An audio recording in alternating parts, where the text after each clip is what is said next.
I can't believe I'm sharing this, but here we are. You ever have one of those moments where everything you thought you knew about your life just shatters in an instant? Like the universe just decides to destroy everything you've worked for no reason at all? That's exactly what happened to me. My name's Mackenzie, I'm 32, and I lost everything because of something so stupid and random, my kid falling off a playground set. I remember it like it was yesterday. I was sitting at my desk at the insurance office, scrolling through TikTok between calls, just trying to get through the day. Then Mark's name popped up on my phone.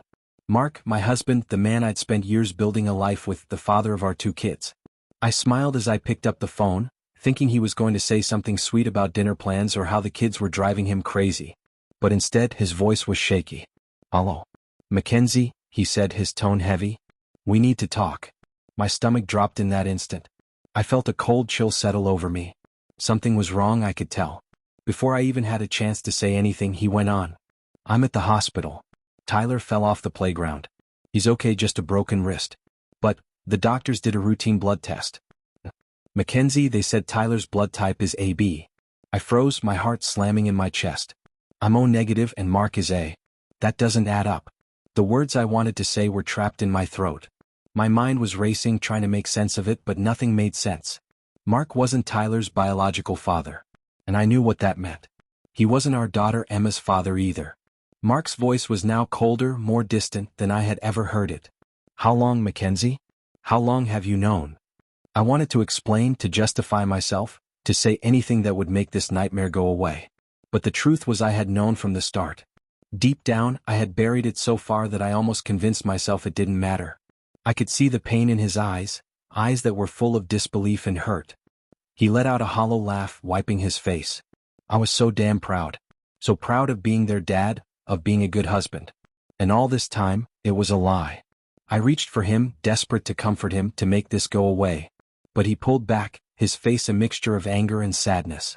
"Mark, it doesn't change anything," I pleaded, my voice shaking. "You're their father. You've always been there for them. DNA doesn't change that."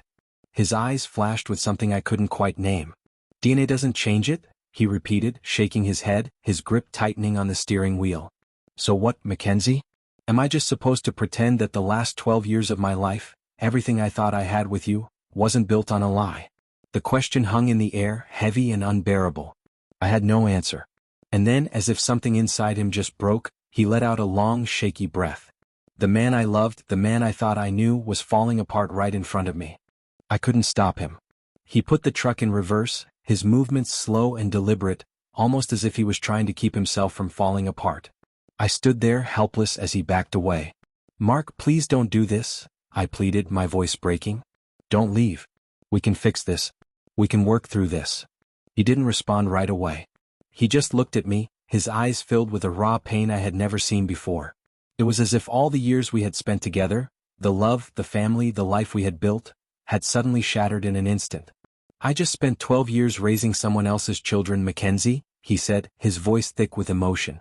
"And the worst part is I would have done it forever, if you had just told me the truth." And then, without another word, he drove away. That was a year ago.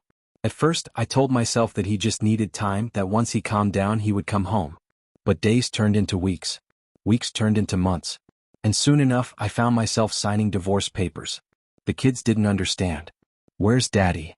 Emma would ask every night, her innocent eyes searching mine for an answer. I would smile through my tears, tell her he was just busy with work, that he'd be home soon. But eventually, even she could sense that something wasn't right. "Mark still sends birthday cards and he still deposits money into our accounts. But he won't see me. He won't see the kids." The guilt weighs heavily on me, every single day. I often find myself staring at old pictures of us. Christmas mornings, birthdays, vacations, moments when everything felt real. Moments when he thought our life together was perfect. And I wonder how it must feel for him to wake up one morning and realize that the children he had loved, raised, and sacrificed for, weren't even his. I know people will say that I deserve this. That I made my bed and now I have to lie in it. And maybe they're right. But that doesn't change the fact that every night I lie awake, staring at the empty side of the bed where Mark used to sleep. I wonder if there's anything I could have said or done to make him stay. Maybe there isn't. Maybe some mistakes are just too big to forgive. And now, every time I hear Tyler's laugh or see Emma's smile, all I can think about is the man who walked away. The man who gave me everything and ended up with nothing. and the truth that I have no one to blame but myself. If you've made it this far, don't forget to subscribe for more real-life stories. Sometimes, the truth is stranger and more painful than anything fiction could ever be.